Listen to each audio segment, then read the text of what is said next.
Hi, this is Bryan Konietzko, co-creator and executive producer of Avatar. Hey, this is Mike DiMartino, the other creator and co-executive producer. Hi, this is Jessie Flower, and I play Toph. And this is Patrick DeSena. I play the voice of Sokka. Cool, thanks for coming, guys. Yeah! So this episode is episode, 317, the Ember Island Players. And this is kind of the Avatar version of a clip show. I remember when the original impetus for this idea was from one of the writers, Tim Hedrick. He pitched this crazy idea of a band of performers who were acting out the Avatar story. And at the time, I remember we were all like, "Yeah, that's a funny idea, but that's a crazy episode. We'll never make that one." But later on in the season, we realized, wait, that would be the perfect episode for kind of a lead-in to the big finale episode that comes after this. So was the intention to create a situation where people could catch up and recap those? Kind of. We wanted to kind of show where we've been and how far we'd come, but not just do a typical clip show. So In season 2, we had a similar thing with the Guru episode where that was sort of a clips episode too, but again, it was like the Avatar version. It was like Aang meditating over these past events in his life and how they were kind of gumming up his spirituality. And then in this one, again, it's like kind of the culmination of everything they've done and how far they've come, and it's kind of a weird thing for them to see their lives played before them, and then to see the Fire Nation's point of view of how it will all end. Wait, Jack's coming up. Listen. So did you guys have a fun time working on the show and stuff? Oh, I loved it. Yeah, it's been absolutely amazing. So fun. Just watching all of the reactions and of the characters when I say stuff. Yeah, I've so been a really big fan of the show the entire time, and I have a lot of friends who are very obsessed with it. Just I've been really pleased with how excited people my age. I'm 20 and I'm in college, and there are so many people my age who are really, really enthused by it. And I've had friends who I was friends with for a couple years and who hadn't realized I was on the show, and then found out in the middle of season 3, and I'm just completely freaked out. Yeah, that's funny. That happens with me too. And they end up asking me so many questions, and they're just like, "Oh my gosh, it's so cool." Well, it's been crazy for us because, we're already old, but you guys, we've been working with you for years, and I think, Jack, we started working with you in 2003. Yeah. I think, for the pilot, or maybe 2000. Yeah, 2000. Jack was 8 when he started. Yeah, the voice breaks were a lot less forced. And Jessie, I think you first played in chapter 114, right? You were at the beginning of season 2, season 1, yeah. Yeah, well, you came and did a voice for Meng. Do you remember her? Yeah, she was so funny. That was the cute girl that she had a crush on Aang in the Fortune Teller. With and the then, pigtails. Yeah, and then when we had the character of Toph, we were like, we gotta get that girl. But she was really cute, but had a lot of sass to her. Mike's usually in the records, and I'm not usually in them, but every time I see Jessie, she's about a foot taller. So. It was fun doing the audition for Toph because the very first script that I did, it was fighting the big boulder guy in the wrestling match. Oh, yeah. And I was actually in Indiana with my grandparents at the time. And so my grandma was there, doing the boulder. And so it was really hilarious. She was like, "Oh, I'm going to get you," in her high voice. And it was so funny. It was so fun, though. That's funny. So is it weird to see your voices coming out of some drawing of a character? Well, I've gotten used to it now, because every time I see Toph, I'm like, "Oh, that's me." yeah, I have this weird sense of recognition with the character where I look at it and it's obviously not me, and it's a drawing, but I feel like, oh, that's me, that's what I do. You're like, it was really cold on set that day. Right. Yeah. Who did Dee did my voice in this episode, right? And the actor portraying me? Oh, the actor, no, that was Scott Menville actually did the actor Sokka. Dee played Dee Baker, who usually does the Appa and all the animals. He played Jet, I think. He played King Boomy. actor King Boomy, I think, and the Fire Lord at the end, which doesn't sound like him at all, but he did an awesome job with And then the overacting Fire Lord. and Gray Delisle, who usually does Azula, did actress Katara. Right. Which, is, Oh, really? which Yeah. I actually, working on the episode, didn't know. Mike told me a little while later. And then actor Aang was played by Rachel Dretch, who used to be on Saturday Night Live. Really? Yeah. Oh man, I love her. She's great. So, Why did you choose to like make Aang a girl in the? Well, it's sort of a self-referential joke. Whenever you do a animated show, they usually want to cast women who are like in their 30s to play boys.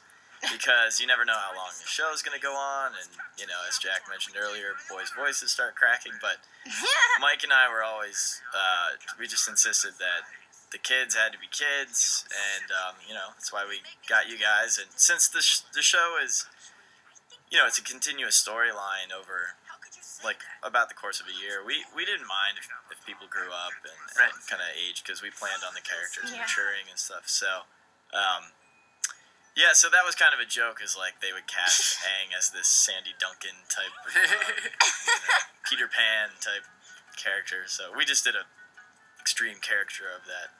It's a flying rabbit monkey. And so, I mean, everything in this episode is just we're kind of making fun of ourselves before anyone else does. It's so funny. Wow. yeah, I can't wait for the fans to actually try to put on this play sometime. I know. That would be. Someone sent us some clips online of like, I don't even know what convention it was, but it was like everybody was in costume and they were putting on these plays that they had written as the characters that were Oh like my god, that's so cool. really strange. But here's a complete, well, almost complete play that they could reenact.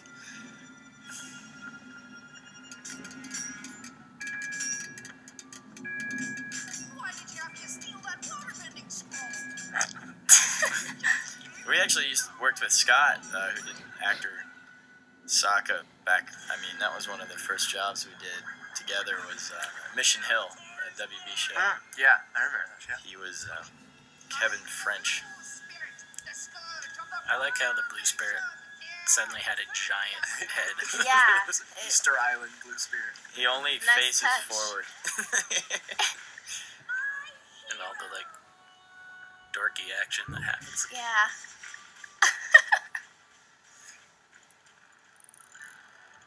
But I think when we were talking to the storyboard artists at the beginning, trying to plan out this episode, you know, we wanted it to feel like it was a real play that these people really could have put on.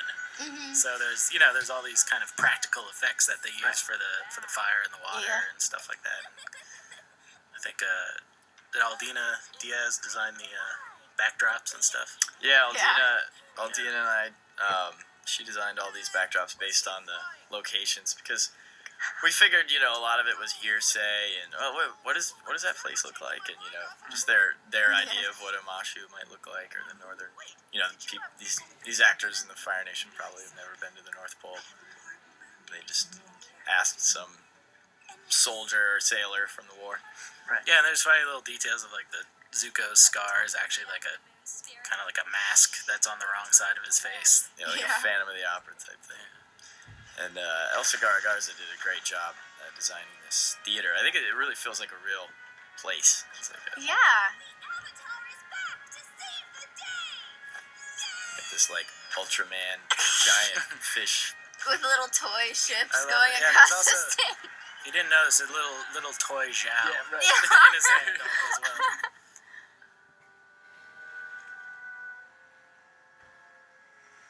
So far, this intermission is the best So how part. did you guys like working with Andrea, the voice director? Oh, she. Andrea is so sweet. She's great. Yeah, and she really knows how to get out of me whatever needs to be gotten. Especially like as we transitioned towards the end of season 1 to more dramatic material at like the North Pole and stuff. She definitely was able to tailor the recording sessions to really get out of me what needed to be gotten and help me reach the place I needed to be. Yeah, and she knows like the exact words to use when she's trying to get me to say a line like a certain way. And like when you're trying to say something, sometimes it's really hard to like come up with that exact word that you need. But she just comes up with it, and then I get it, and she's just great at directing it. And at this point, 3 seasons in, she has such a strong grasp of what we can do and where our strong points are, and helping us get past. Like, I have a very hard time laughing on cue. Yes, I remember that. And it's getting easier and easier, and she really knows how to help me through it. Just because in real life, I either have like a huge belly laugh or just a smirk. I don't have a small, medium laugh. That's what's funny though. Is a lot of Sokka's laughs, which are kind of like your, hard to laugh on cue sort of laughs, but they actually turned out really funny. They're kind of these ridiculous. But I'm getting there. I think I can do it soon. Don't you guys just wish Andrea had a little bit more energy, though? She's a little low key, right? Just kidding. That was a joke. For the audience out there. So, as they review all of these adventures, do you guys have any favorite episodes that you acted in? Well, I like the ones that I'm in. Those are definitely the best. Yeah, I mean, I really liked the stuff at the North Pole where I got to try something a little bit more serious. Was a lot of fun. I like the time where the owl was like chasing us. I thought that was really cool because it was like, I don't know. It seemed like all scientific with the whole like underground thing. It was just really cool. And then like an owl. It was just kind of like weird because it was like bigger and I don't know. It was fun. So that was 210 and 211. Yes. You guys like So yeah, we the only middle, like the middle of the Yeah. No, it's season 3 when I got to have a huge sword. It's very exciting for me. I read just the title of that episode and knew that I was getting a huge sword. I'm so space ecstatic. sword. Yes, a huge asteroid sword. Yes! Continue drilling! The city of Ba Sing Se can hide no longer!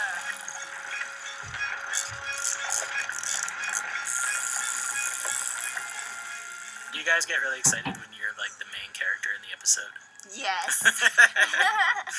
Get to say a lot of stuff. Yeah, It's fun. sorry, Jessie. Toph didn't get too many like full episodes this season. She only got like a couple. So. It was fun.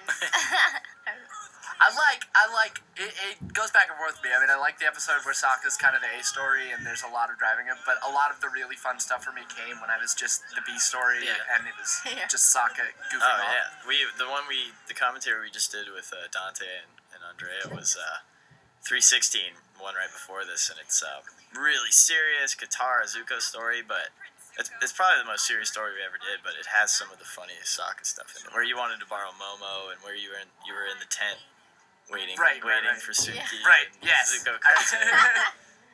That was very fun to do the ADR for, just to fill in all the little sounds of my anticipation and excitement waiting in the tent. Why, he's like a little brother to me. I certainly don't think of him in a romantic way. Besides, how could he ever find out about this? Oh, you're getting up? Can you get me some fire flakes? Oh, and fire gummies! Well, my brother, what's it going to be? Your nation or a life of treachery? Choose treachery. It's more fun. No way! I hate you, Uncle. You smell, and I hate you for all time. You didn't really See, I think this is a fun episode because that's as goofy as all of that was. Then you've gone along with these characters and to see Zuko's reaction. Yeah. I don't know, it's really serious. You kind of understand the weight of it. That was the little Vulcan death grip from Tylee. No one really understood how it worked in the play. So Mike actually did this thing where her eyelids are painted with glow in the dark Yeah, that's paint. cool. Yeah, Mike did that for Halloween one year here. He dressed up I as remember Aang. that. Yeah. I walked through the little thing and I thought it was like a You know, I thought you were fake, and then we walked Oh, closer. I remember. I heard his voice Yeah. through. I heard his voice through the haunted house. He's like, "Hi, Jessie," and you were like, I was like, what the heck? Oh yeah, I forgot I scared you. Yeah, you did. She thought you were a statue. Yeah, I thought you were like a mannequin that had glows in our paint on. It seems like every time there's a big battle, you guys. This was a great read, Jack. This cracked me up every time. You're one to talk, Suki. Didn't ATLA take you captive? That's right, she did.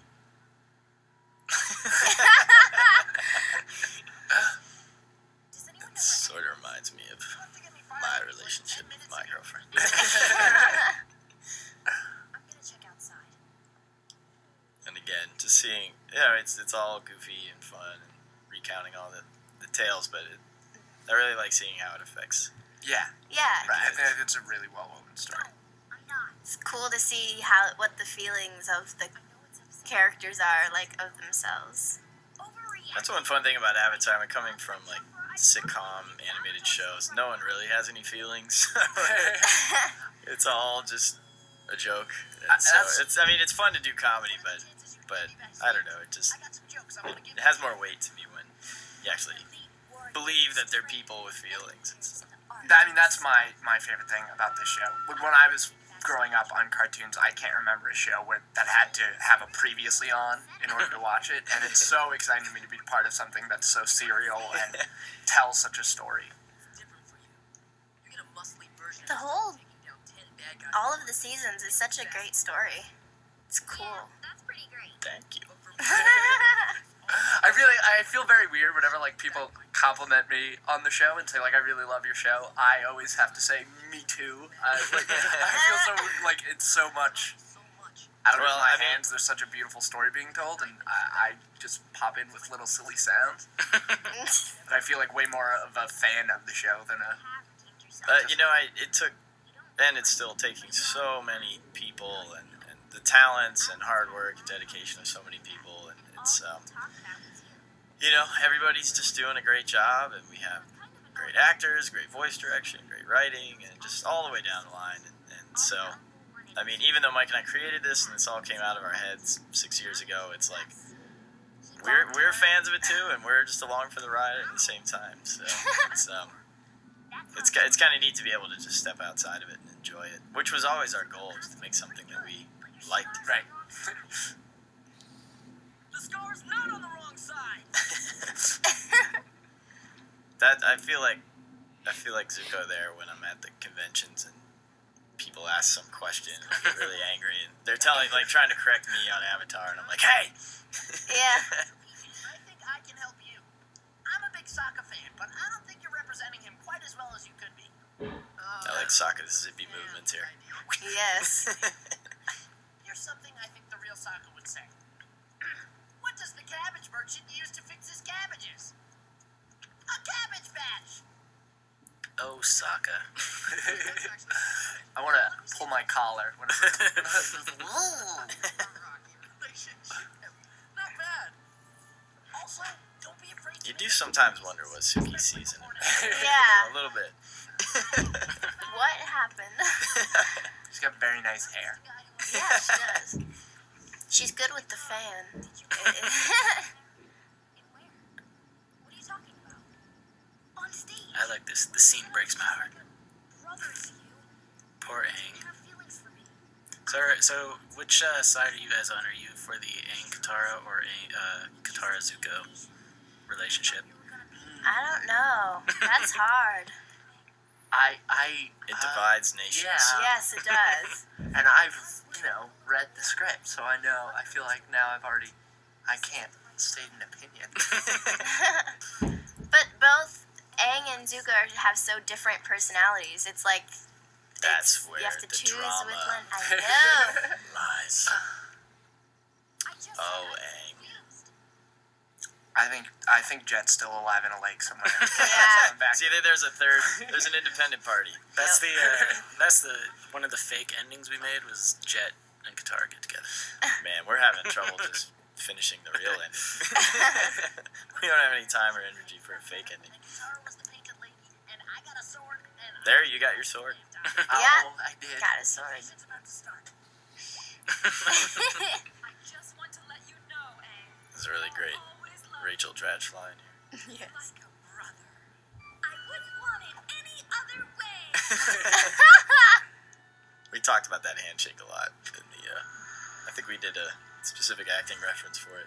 Oh, another funny little detail I just remembered was that little Aang's little prop glider that he flies around in.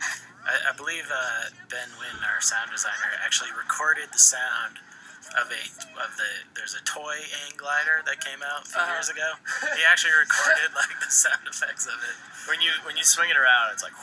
Yeah. It sounds like little Yeah. like kung fu and glider sounds. So we wanted it to sound kind of like wimpy and stuff. Yeah, there's a lot of stuff like that. The royal palace, but no one's home.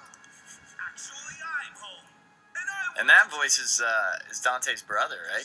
Yes, it Oh, is. really? Yeah. Awesome. Another Bosco brother who The play's called. sorry, I can't remember his first name right at this moment, but Play's not over. But it is over. Unless This is a little reference to, man, what episode was that? 104 or 106, where he was like, food eats people. What was that? so I love the first time I saw this animation starting when the Fire Lord comes out, I was just blown away because it's like just seems like so real and Yeah, even some parts of it seem so cheesy that you're like, oh yeah, this is fake. But then some parts of it actually are kind of seem like it's the Man, I real. wish I could remember that animator's name. yeah, there's a Korean. woman animator in Korea At JM Animation. who did all I this would try to say her name, but I think it would probably do more damage than good. She did this whole end section, right? Yeah, With she did all the key animation. Yeah, just the just this acting. fight is just great. She And that was cool. We wanted the end, even though it was this cheesy play the whole time, we wanted the end to still be kind of powerful Yeah, and not feel totally lame. yeah. And I think it, with the animation and the staging and everything, it did come out that way. And it, I think Zuko's reaction there is great. yeah. Yeah. We a lot of this was sort of inspired, not directly, just the mood from like Shaolin Wheel of Life, which was a stage show that the Shaolin monks put on with a London production company, and then Mike and I, when we were in Beijing, we saw two. We saw like a Shaolin monk stage show, and then we saw a really good Chinese acrobatic show. So it was like, even without fire and stuff, we knew we could make it really cool. Yeah. Like, this stuff's great. So we actually, we have footage of me and Kisu swinging these props around. Remember Sherry Wheeler, like, I gave her this whole prop list, like, get me all kinds of satin and little party streamers that we can throw around the gym. And we actually did a lot of the kung fu with these props. Another great Rachel Dratch read. 25-second no. We've done it. Those are always fun. we have done it. The dreams of my That's D, so right? Yeah. I'm such a big fan of that. D he's superhuman. I brought in friends when I knew he was going to be doing ADR and doing Appa and Momo. Yeah. I've had them come and just watch because he's amazing. He's great. And then I'm not sure, but I feel like the writers might have thrown this reference in for the M. Night movie that's coming up. But the effects were decent. Not that we don't think it's going to be awesome, but I don't know. I think that was their little jab. Yeah. So, well, thanks, guys. Thanks for Thank you. doing this whole Thank journey you. with us. And, Yeah. it's been Great talking to you guys. several years, and hope we get to work together in the future. Yeah, Oh, I definitely. love that. Other That than would be beyond great. the little bit of ADR that's left. Right. Yeah. Like another project. kinda. Yeah. Cool. Thanks. But I guys. mean, those should be great too. Let's not. Those Yes. last two ADR Yeah. sessions are going to be out of a control. lot of grunts. Special. A lot of moaning. A lot of. You guys are running and falling a lot, so Oh, cool. And all your actions together. So Good. Cool. Good. thanks, guys. Thank you. thanks. Bye. Bye.